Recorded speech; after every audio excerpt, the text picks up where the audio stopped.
پھر جب یہ سب لوگ یوسف کے پاس پہنچے تو انہوں نے اپنے والدین کو اپنے پاس جگہ دی اور کہا مصر میں داخل ہو جائیے، اللہ نے چاہا تو امن و امان سے رہیے گا، اور اپنے والدین کو تخت پر بٹھایا اور سب ان کے آگے سجدے میں گر پڑے۔ اور اس وقت یوسف نے کہا ابا جان، یہ میرے اس خواب کی تعبیر ہے جو میں نے پہلے بچپن میں دیکھا تھا، میرے پروردگار نے اسے سچ کر دیا اور اس نے مجھ پر بہت سے احسان کیے ہیں کہ مجھ کو قید خانے سے نکالا،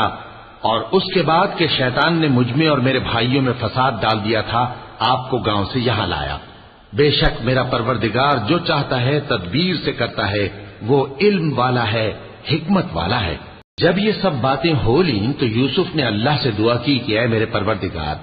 تو نے مجھ کو حکومت سے نوازا اور خوابوں کی تعبیر کا علم بخشا۔ اے آسمانوں اور زمین کے پیدا کرنے والے، تو ہی دنیا اور آخرت میں میرا کارساز ہے،